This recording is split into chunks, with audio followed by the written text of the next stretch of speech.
Hey you guys, this is Josh. And Carolyn. With Homesteading Family, and welcome to this week's episode of the Pantry Chat, Food for Thought. This week we're talking about food preservation on a budget. This is important because, preservation equipment can be really expensive, but it doesn't necessarily have to be. So we're going to be covering that today. Right on, and I think, I know we're going into gardening season, but right behind that, you got to be preserving, Yes. and we're getting a lot of questions about getting this done on a budget. Some of the tools are expensive, and so that should be a good discussion. You've got a lot of good knowledge there, good things to share. But first, jumping into the Chit Chat, catching up a little bit, and if you want to skip that, I don't know why you would, but if you do, we'll have some timestamps down below for you. Maybe they're busy today. Maybe they've got to go, start some seeds or something. So if you're busy today, you can skip ahead to the main topic. I know I need to go start some seeds today. Yeah. And I can't even get to the garden house because there's so much snow still here. All right, you're gonna go break the crust on the snow and wade your way. It's actually today. It's a little more like swimming through the snow because it's raining on top of feet of snow, and that is a mess. I think we're hitting the melt. Hopefully, while we're astronomically a few weeks away from spring. Astronomically. I think that's right. Yeah. And then meteorologically, it's actually spring, which is March 1st. Yes. And because that's actually when the weather patterns start changing. They don't always line up with the sun and the stars. But the melt is on, so that's exciting. But it looks like, I don't know how long it's going to take because we've still got near 2 foot of snow in places. It's a mess. Let's just put it that way. This is probably my least favorite season up here is mud season. And it's kind of this old, icy, muddy snow. Anyways, it's coming, Yep. But, not time to leave the fireplace yet. No, but the itch is on and planning needs to get done. So we're going to venture out, and I might even take you guys out there and check out some tools and a few things like that in a different video. I got to share with you guys, I am so bummed about something that I should have seen coming. I love roses. My grandmother grew roses, and I love growing roses. So I've been starting roses, and I can't say that I'm a great rose gardener yet, but I was really excited about these red climbing roses that I had on the front fence. Out by the drive? Yeah, out by the drive. And this year we had this great snow mulch. It just came down, it covered everything, and it was really covered with snow before we got super cold. It's a good insulator. Which is wonderful for the roses, so I didn't think much about it. And then we had this super cold snap where we got down to negative 12. We woke up one morning, it was negative 12.8 degrees Fahrenheit.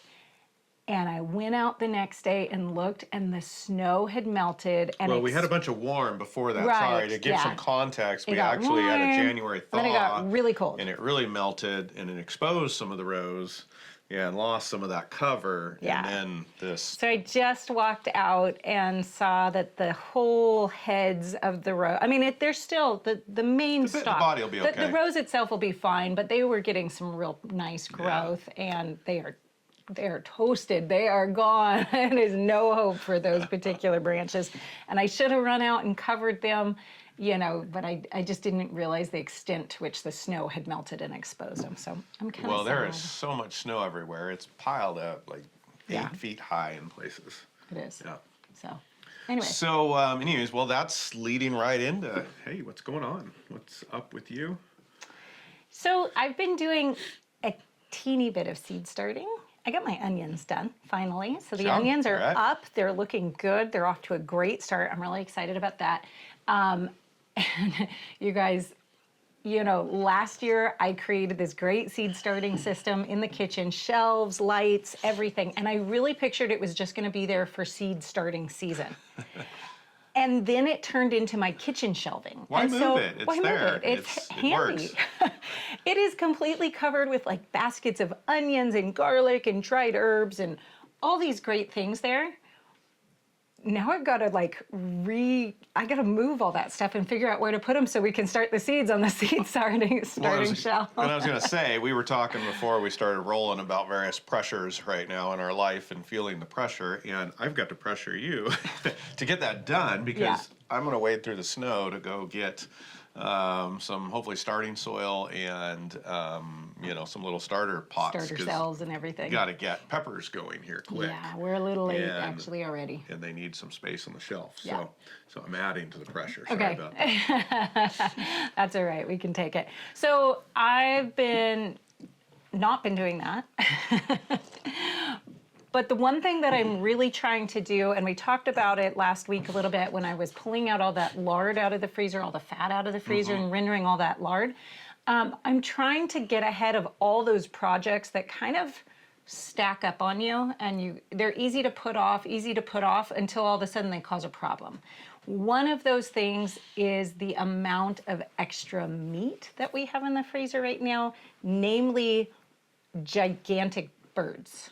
Like extra, I was trying to go extra meat. Well, we do have 40-pound turkeys. We have 2 40-pound turkeys in the freezer still that are there waiting for me to can them. These are from the turkeys we raised they're last year. dinosaurs. They're not turkeys, really. They're huge. But you know what? They were good. Oh my goodness. They were delicious. Very, very good. And they were moist. They just were took 10 wonderful. hours to cook. And they are phenomenal for canning because you get so much meat off of one single bird. Yeah. But they take up a lot of freezer space, and I know that once summer hits and spring hits and I get busy in the garden, my brain is going to totally turn a corner and not be focused on let's get stuff out of the freezer and put it on the shelf. So I'm turning to that this week. I'm doing at least one of these giant turkeys and getting them onto the shelf, canning the meat. I might even can a meal out of it because we love those quick grab meals, canned meals. So anyways, just trying to kind of wrap up those winter projects before the winter wraps up completely. Good job. So what about you? What have you been up to? Well, before I go into that, I want to address the 40-plus pound turkey because these guys are probably going, what in the world are you doing with 40-pound turkeys? They're huge. And it was kind of a total mistake. So one of our sons got into raising turkeys to sell this year, and we needed a way to raise them, and we decided to chicken tractor them. If you've seen our A-frames, they're tall, they've got a lot of room, and we said, hey, let's do a few turkeys in the turkey tractor, right? And he's good teenager. He's off on his own, and so we just sat him to it. And he's been out there moving them in the field. I hadn't really checked in on him a whole lot, and we didn't really want to butcher the turkeys when we butchered the chicken. So we said, well, we'll just take them through a little bit closer to November. And he's like, oh yeah, they're doing great. He didn't tell us they were becoming dinosaurs and becoming huge. So we went to harvest these things. I was like, oh my gosh, your people that are buying these they're not gonna be able to fit it in the oven. They're not gonna know what to do. Anyways, but it is North Idaho, and we're resourceful. Everybody loved them. They just, we had a couple people saw them in half. And actually used a half a turkey for their Thanksgiving dinner. They were very gracious. Oh. But this year. This year we're going to start them a little bit later. Yeah. And go a little bit shorter. So anyways, that's just a fun story. Speaking of that, you guys, if you have not ordered your poultry yet this year, if you're going to do meat birds, turkeys, just go ahead and jump on it. Not only do we have strange supply issues going on, we also have a huge influx of people who are realizing maybe it's a good idea to grow a little bit of their own food. And so you've got more people looking at growing Keep it up. their own meat, which is a wonderful thing. But we also have the avian flu going around. So I don't know if you guys are aware of that. But, some of these big meat packers, chicken producers, broiler producers, I guess, have had to kill off whole chicken houses filled with birds because of the avian flu, which is going to put a little bit of strain on that system, which then ends up showing up in the consumer system. So. Well, and besides scarcity, obviously that just adds to the inflationary effects. And so, like we've been saying, don't treat this season as transient. I know the feds are saying it's this and that. We got a lot of issues, and hopefully that's the truth. But let's plan for the reality of things and keep building systems, keep putting systems in place. Whether you are growing your own food or whether you are supporting somebody local that has the land and can do that, and you guys are working together, co-oping it or supporting a farmer. But really, really important to just keep on that. I think we're actually going to be diving into this topic a little bit more next week as a pantry chat. So this is going to be a good discussion about the value of homegrown food. Yeah, the cost of raising your own food. Is it worth it? Yeah. So anyways, keep an eye out for that one. Yeah. What am I up to? Well, you know what? Just getting itchy to get out into the garden, and I'm actually heading out there today for the first time in 4 months. It's buried in snow. It's still hard to get to, but I can't wait. I got to get to looking at tools. We got to get some seeds started. So we're going to find our way out there. The other thing that's really cool, I got to tell you, my friend Will over at Homestead An, we've talked about him. Check this thing out. He sent us some tools to check out, and Will's tools are just... These are heirloom. This is solid. I don't know if you can see this. And this is a new kind of hoe.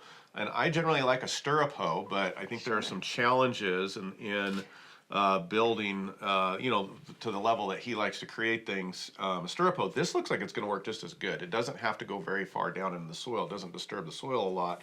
And so you can run this across the top real easily for light weeding. And another thing that Will really gets right is the handle length. You probably can't see it all. I can't stand how short they make the handles on things. This is why your back hurts. Can you stand up with that thing so we get a perspective of like, if you put that on the ground, don't poke me. You guys watch your toes. Yeah, so, that thing is sharp. So this is my height, and it has a little bit of weight to it, but I can stand up straight and work the ground with this, and I absolutely love it, and I love his thoughtfulness into the creation of his product. So I'm going to be talking more about tools, and he's a great resource. You know, there's a cost to them. They're not cheap, but they are fantastic. So yeah, so I'm thinking about rehabbing the tools, just starting to get my garden plans together. I don't think we've shared this, our DIY bean tunnel, I left, well, not the bean tunnel, the greenhouse. So I wanted to know how much snow it could hold. We found out. And, you know, I figured 3-4 inches, no problem. I've got a construction background. I've self-engineered a lot. I'm generally overkill in doing things. And I was not worried about it.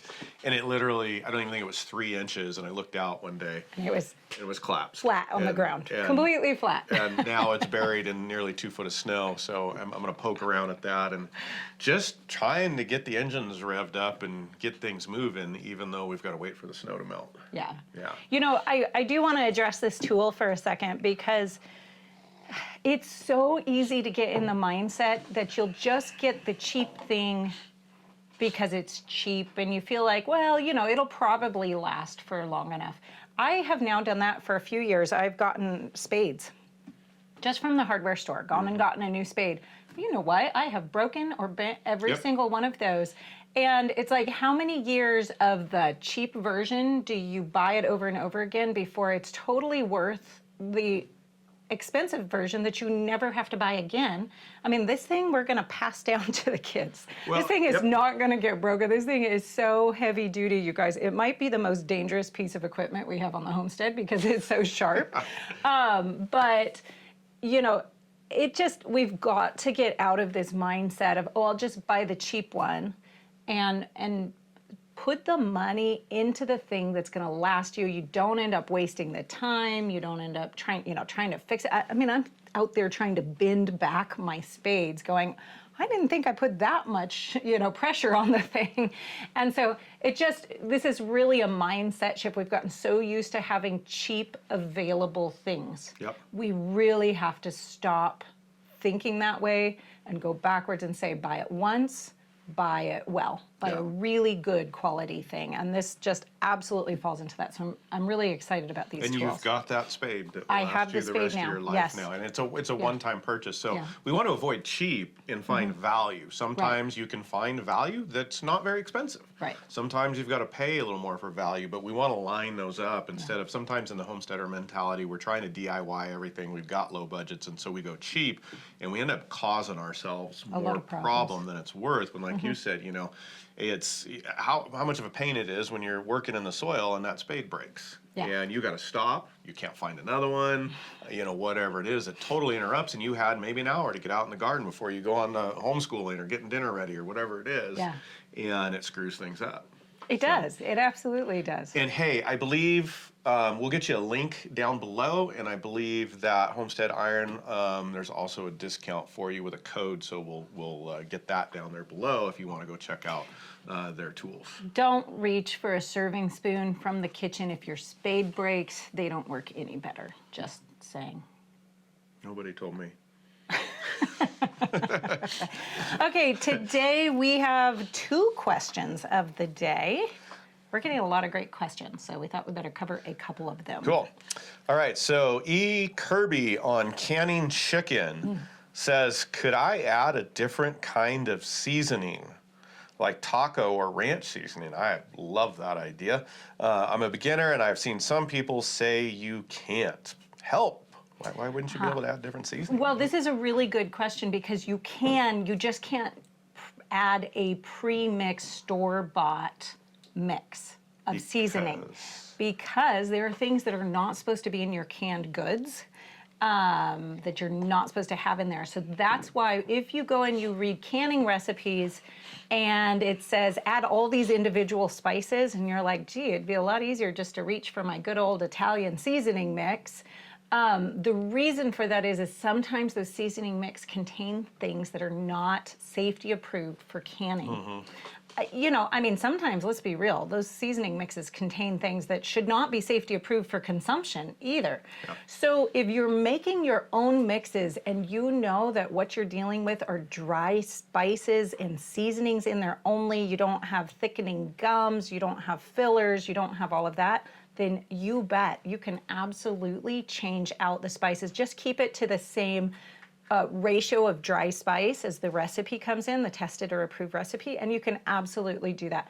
There are no dry herbs that you cannot put in your canned goods safely, just so you know that I've ever heard of at least or ever encountered. It's just you have to keep it in the same ratio and make sure that that's all in there. So yes, you just have to do it the right way. And that's why you get the mixed answers out there. Some people find it easier and just, you know, I'm sorry, but the USDA thinks we're all stupid and that we're just bent on killing ourselves. I think they want us to think we're stupid so that we just listen to them. The regulations are so like, you might do something really stupid, so we're not even going to tell you why unless you dig in the deep literature. We're just going to say don't do it because it's dangerous and you're probably going to mess it up. So, you know, when you know the reasoning, I don't think you guys are stupid. I think you guys are actually very able to make very wise decisions on all these things. Absolutely. So just use the right thing. Cool. That's all. All right, Mary West Carruthers, Okay. Mary, on grow great onions from seed. Great information about not saving seeds from an onion that bolted in year 1. Yes. I saved those seeds last year. Could I use those seeds to grow a green spring onion? I don't really want to throw out seeds. And you know what? This is what I love about you guys. You're thinking things through and looking for solutions. Right. And that's the mindset. Yeah. So this is really important discussion. So what Mary's talking about is in the video that I did with Melissa K. Norris about starting onions from seed. We talked about if you have onions that bolt in year 1, that's kind of a no-no. That onion will not properly store for you for longer. They're supposed to go to seed in year 2. So if you have them go to seed in year 1, that is an undesirable trait, and you do not want to save those seeds. For storage onion. For storage onions, and because then you'll breed that quality in and you'll ruin your storage onions.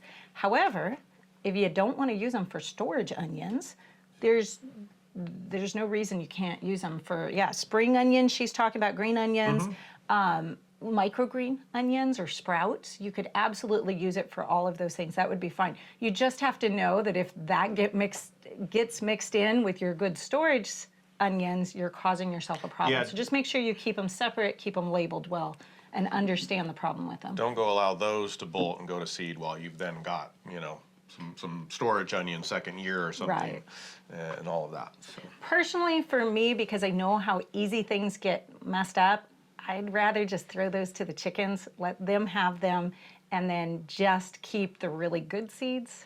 But I understand not wanting to toss out seeds too. So I'm very bad at getting rid of seeds, even when they're past viability.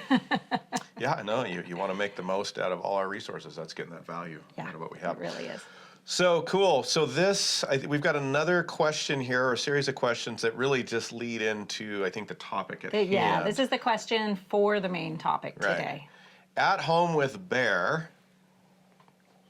on IG post. A lot of thoughts go through my head there about the bear. I'm curious what preservation tools you'd recommend for a beginner on a budget. What's worth it, what's not? This is my first year doing a garden large enough to hopefully put up a good deal for my family, and that's awesome. Good for you. Congratulations. Just so excited to see you doing that. Just not sure where to invest time and resources to do it well, and we can totally understand that. You know, should I invest in a pressure canner, a freeze dryer, a dehydrator, a vacuum sealer? Help. Good thoughts. Yeah. So you're gonna just take the show here and help us out. Well, first of all, congratulations on growing that much food. That's so cool. Exciting. That's a really good step. And I think this is just such a valuable conversation because, you know, here we've started talking a lot about freeze dryers and, you know, we're always talking about dehydrators and pressure canners. And these tools are expensive. No, especially the freeze dryer. Yeah. And especially to get good quality versions of these tools that are going to last, like we were talking about a little bit ago, they take a lot of saving up. And so sometimes you've got other goals for your money, or maybe you're just like, there just isn't that money. We've had seasons like that where there just really isn't any extra. So I think this is a really valuable discussion because food preservation does not have to be expensive. Especially the more natural versions of food preservation, the ones that happen in nature by themselves, are not that expensive. In fact, they can be completely free. They just take a little more fuss in working with. So what I mean by that is fermentation. You know, if you've got an old mayonnaise jar, you can ferment something. Dehydration. If you have a dry spot that, you know, get some warm air movement across it, you can dehydrate something. You do not need a machine to do this. So oven, you can use your oven. You can also use your oven. You can use different solar options. I mean, cultures have just set things out in the sun, you know, in the right environment and tried them. So there are a lot of options for absolutely free. Like just go with what you already have in your kitchen and it will work. But if I had to start from scratch and I didn't really have anything and I didn't have much of a budget, but I did want to start building up my food preservation arsenal, I kind of came up with the order that I would attack it now that I know what I know. Cool. The very first thing that I would get and totally recommend everybody get is a really, really good heavy bottom stock pot with a lid. And I know that does not seem like a food preservation tool per se, but you're going to use it all the time. It is actually super important to food preservation to be able to cook things and cook large batches of things, whether you're dehydrating or you're canning or freezing or just about anything else. You have to be able to cook it down. And a good heavy bottom stock pot is really important to that. But here's the thing. If you can get one with a rack in it, it also doubles as a water bath canner. There you go. So that is going to get you all the way into water bath canning. You do not need to go get a specific water bath canning pot to safely water bath can. You just want some way of picking your jars up off the bottom of the pot. You can get what I would call it, aftermarket. You can get aftermarket racks for just a couple dollars. You just have to check the diameter of your pot. So that would be my number one purchase for anybody. I am amazed at how many kitchens I go into and they don't have a decent size stock pot. And by decent size, I mean at least 3 gallons. Depending on the size of your family. If you're just 1 or 2 people, 3 gallons. If you're more than that, consider like a 5-gallon, big, heavy-duty stock pot. Can I ask you a question there? Yeah. Because even if you're not a large family, I mean, obviously we're a large family, our garden's large, we're putting up a lot. But when it comes to preservation time, there's often a lot of work, and the more you can batch things, the more efficient you are with your time. So even if you're a smaller family, it seems to me that, you know, leaning toward that 5-gallon, the bigger that you can handle, the more you're going to be able to do at one time and make good use of your time. Well, and here's the thing with that. You can cook 1 gallon of something in a 5-gallon pot, but you can't cook 4 or 5 gallons of something in a 1-gallon pot. Like, so get the bigger, you can make a lot more use out of it. And that'll get you through, again, jams, jellies, pickles, water bath canning. It's gonna get you through a lot of the dehydrating, a lot of those things. Yeah. Okay, so next thing I would do is I would go and invest in canning jars and lids, and I would get a lot of those. And the reason for that is, yes, obviously you have your water bath canning in your pot, but you can also ferment a ton in your jars. So it becomes just this great multi-use tool, these jars. We don't even use Tupperware in our house. We use mason jars. That is our Tupperware in the house for almost everything. A few odd-shaped things. We've got Pyrex bowls with, snap-on lids. But they become so useful for everything that you're doing. So that would be my next thing. And those they cost a bit. They're expensive. You have to get boxes of them. And especially when you're getting started, it takes a while to build up enough of a supply. So yeah, and we haven't talked about it in a while because we've got a pretty good supply. Yeah.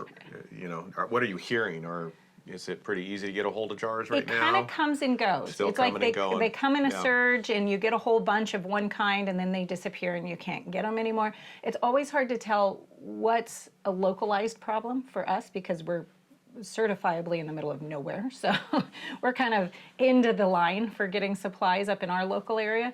But from what I'm hearing, it feels like it's kind of hit or miss. So when they appear, grab them. Be ready, yeah. Just be ready to stock up and keep your eyes out, not waiting until it's, I gotta have those jars, and then you hit a lull or you hit a spot where everybody's thinking the same thing. So, get on getting those along with the lids. Right. So the next thing I would get after that, because now you've got water bath canning covered with your supplies, you've got fermenting covered with your supplies, you have dehydrating covered if you have cookie sheets laying around and you have an oven or a good airflow spot. So the next thing that I would go ahead and invest in is a pressure canner. Now, you guys know, if you've followed us for very long, I love my All-American pressure canners, and they are the type of pressure canner, they are going to last for generations. We're gonna hand these things down. They are really gonna last. They're very heavy duty. However, they are really expensive, and I do need to qualify here that the cheaper Presto type pressure canners do work.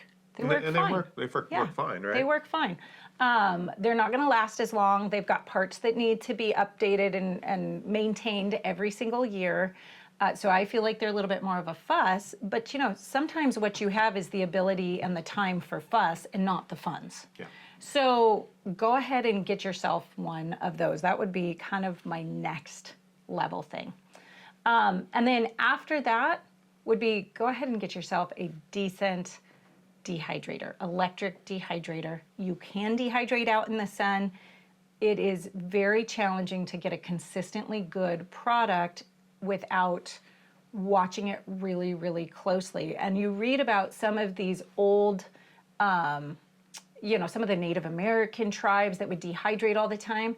There's always the story of the kid who had to sit there all the time. Somebody's got to watch it. It needs a lot of attention, even like a solar dehydrator. And people really get into those, and they're great tools. You just have to know that it takes your time. You're not using the modern technology, which is great. We want to know how to do that in a lot of cases if we need it, but it's going to suck up somebody's time, especially with that dehydrating, to manage it and make sure you're getting it right. Yeah, so if you're looking, you're probably busy like the rest of us and you're trying to manage all these different things, that electric dehydrator just really smooths that out and makes that a much more consistent process. I totally understand that this list of things may take several years to get through, depending on where you're at on your financial journey and where you're putting the rest of your resources. But another one that I really didn't cover that is a great way to go, because you probably already have it, and that's freezing things. I was putting things in the freezer. So, which you're probably doing already. Right. I mean, if you're raising a little bit of meat, you can freeze vegetables if you need to. It's one way to go. So if you can use that resource multiple ways. Yeah. So if you already have that, just put that to as much use as you can. Keep that thing packed the best you can. And, that's another good way to go. But I'm assuming that you're looking to diversify your food storage there. So anyways, that would be the order that I would approach it if I needed to. Really, a freeze dryer is wonderful. We're really enjoying the freeze dryer, but as far as having a tight budget and needing to start preserving, it's actually down the line a little bit. It's great. I'm going to use it a ton, and I'm really appreciating it. But you can go a long ways before you get something that's that expensive. Oh man, we're 19 years, yeah, building that. But it is something to save up for. It does have a huge impact, and I wanted to add in all these things and trying to figure out how to save money and get started, as inexpensively as you can, to make it worth your while in this journey. If you're serious, like at Home with Barry is here, and getting a garden going and putting up food and building resiliency, if you've got to buckle down for a little while and eat, dried goods, we've done it, rice, beans, whatever we've got to do, it's worth that for the time to get some extra money saved up, to get some of these good tools going sooner. Yeah. And it's worth the sacrifice in your life somewhere if you're committed here to do that so that you can get the proper tools going. Absolutely. Because then you get some acceleration once you've got a few good tools in there and your garden's producing and you've got the preservation methods, and you're going to see, just your resiliency in the pantry in other areas really increase quickly. Hey, there's one other method that we didn't cover that's a really good one, especially since you're gardening, and that's common storage, which is maybe known as root cellaring. Some things don't need to actually be in the root cellar or that area. So if you have an area of your house that you can make use of, that's a big if, right? A lot of people don't. A lot of people don't have a cool basement or, something like that. But if you do, make good use of it. Check out the crawl space. A lot of people have crawl spaces. We've done that. And that doesn't cost you anything. Yeah. And is a good place, good, cool common storage often. Yeah, get you a good start. Yep. So, hey, you guys. It's been good hanging with you. We'll talk to you real soon. Goodbye. Goodbye.